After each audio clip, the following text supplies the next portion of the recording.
Ya perhatian, sebelum menonton video ini jangan lupa like, komen, and share ke sosial media kalian, subscribe dan nyalakan tombol loncengnya. Ning ning ning ning ning ning belum motor sekelang kongki. Ser.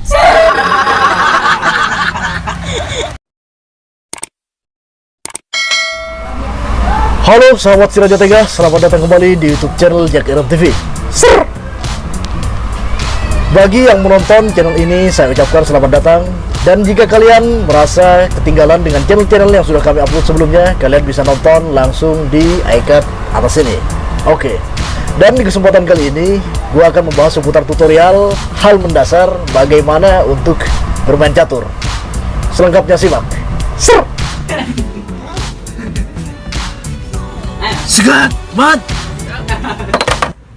Karena banyak sekali yang bertanya sama gua, "Bang, gimana sih Bang caranya bermain catur?" Dan gua di sini akan menjabarkan sedetail mungkin bagaimana caranya bermain catur, karena banyak yang DM juga melalui Instagram dan WhatsApp juga. Dan kata catur sendiri sebenarnya diambil dari bahasa Sanskerta yang berarti 4.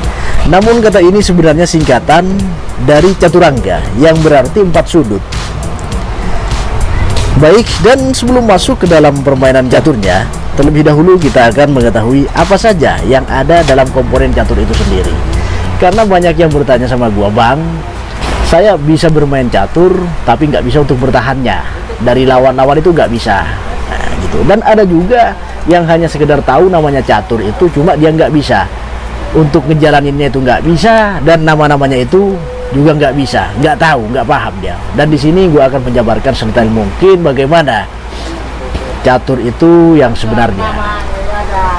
Oke, yang pertama, catur itu isinya ada 8. Jadi ke samping ada 1, 2, 3, 4, 5, 6, 7, 8. Dan yang ke samping sini juga 8. 1, 2, 3, 4, 5, 6, 7, 8. Jadi 88 gitu kan. Dan di antara 8 garis yang ke samping ini ada 2 baris. Ada catur yang warna putih dan ada catur yang warna hitam. Apa bedanya catur warna putih dan warna hitam? Khusus catur yang warna putih itu dia dominan lebih melangkah terlebih dahulu. Dia harus melangkah terlebih dahulu daripada si hitam. Dan si hitam ini lebih dominan untuk bertahan, menahan serangan dari si putih. Oke, kita pasang terlebih dahulu si putih dan si hitam.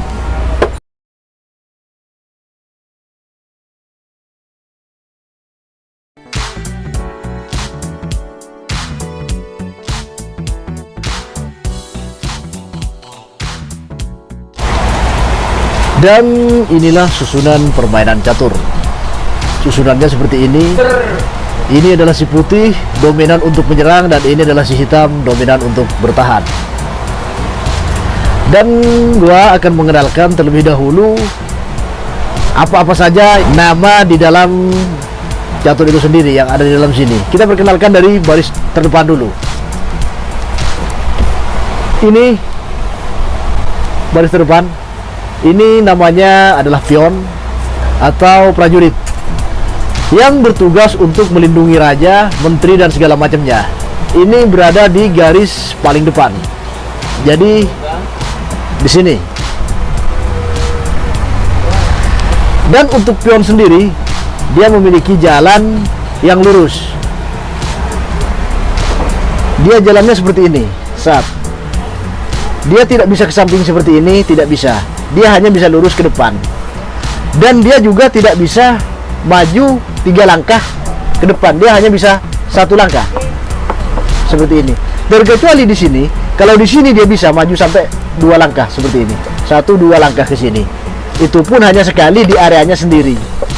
2, seperti ini. Kalau di sini udah nggak bisa. Jadi dia hanya bisa 1 gini jalannya. Dia nggak bisa ke samping ya. Terkecuali dia ke sampingnya hanya untuk memakan. Misalnya ada lawan seperti ini, dia bisa ke samping dengan cara memakannya. Tapi kalau dia misalnya nggak ada lawan, dia nggak bisa. Untuk ke samping nggak bisa. Nah, kalau seperti ini baru bisa ke samping, karena dia harus memakan. Seperti itu ya, paham? Oke. Yang kedua, kita akan beralih ke benteng. Ini adalah benteng, dan benteng sendiri memiliki tugas sama, juga melindungi dari raja tersebut. Ini bentuknya seperti ini. Dan benteng ini posisinya dia memiliki jalan lurus. Dia juga nggak bisa miring, bisa ke samping cuma nggak bisa miring. Jalannya seperti ini. Set, dia bisa lurus, bisa ke samping seperti ini, bisa ke sini, bisa, dia bebas jalannya seperti ini. Cuma dia nggak bisa miring seperti ini. Karena kenapa kalau nggak bisa miring? Karena badannya gemuk, nggak kurus.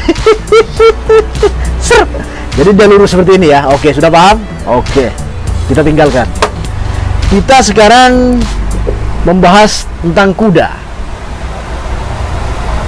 Ini adalah kuda, atau yang lebih kita kenal dengan kesatria juga. Dan kuda ini memiliki jalan yang unik dan berbeda dengan yang lain. Dia jalannya berbentuk L, seperti ini. Set, dia nggak bisa lurus, cuma dia jalannya L seperti ini. Set, set, dia bisa kemana aja, cuma ya jalannya harus seperti ini. Dan dia, si kuda ini, dia bisa melompati kawannya seperti ini. Meskipun dia dikelilingi di antara kawan-kawannya seperti ini, dia bisa lompat meskipun tidak ada ruang, tetap bisa lompat asalkan ada kotak yang kosong seperti ini. Beda halnya dengan benteng atau dengan yang lainnya. Kalau benteng ini nggak bisa untuk melompat seperti ini, nggak bisa, karena dia nggak bisa melompat. Yang bisa melompat hanya kuda. Terkecuali ada ruang seperti ini, dia baru bisa jalan. Set. Oke. Si kuda doang yang bisa seperti ini. Set, set. Lompat ya. Dan yang keempat, kita akan perkenalkan gajah, atau yang lebih kita kenal dengan nama peluncur.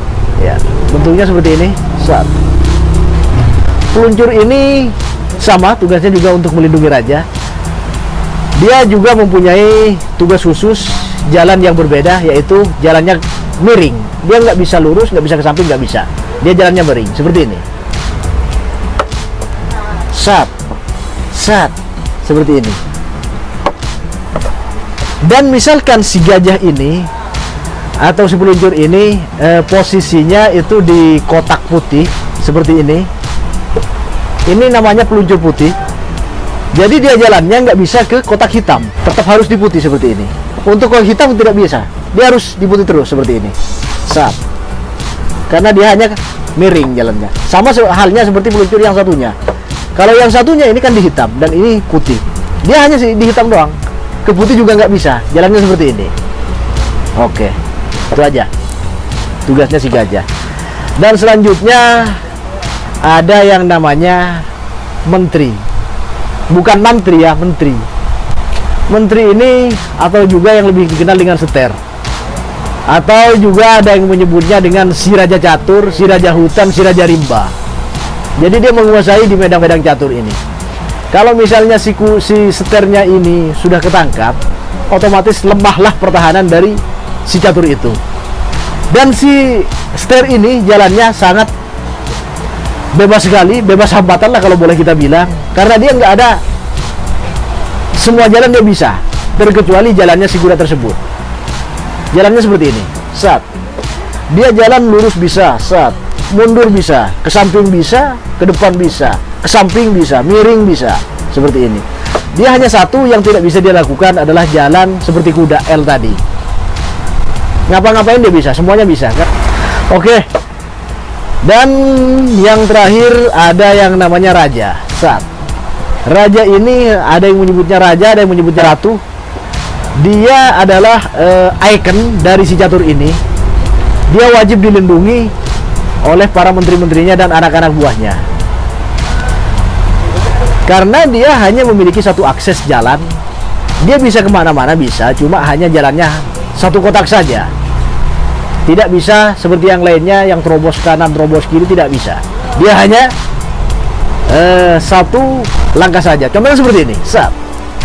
Misalnya, dia jalan ke hitam bisa, dari hitam ke putih juga bisa, ke hitam lagi bisa. Sat. Ke samping bisa, seperti ini. Ke samping, ke kanan, ke kiri, bisa. Semuanya bisa. Cuma emang satu langkah seperti ini. Jadi ya, dari kotak satu ke kotak dua seperti ini. Nggak bisa kemana-mana. Seperti itu. Makanya raja ini harus dilindungi oleh para menterinya dan para anak buahnya yang lain. Oke.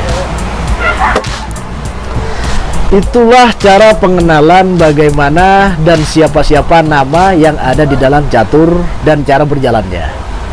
Mungkin sekian dulu tutorial pada kesempatan kali ini.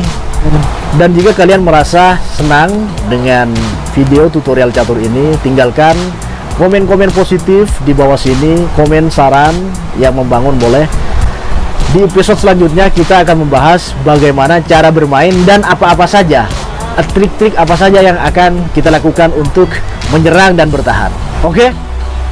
Ya, terima kasih. Salam JKRM TV.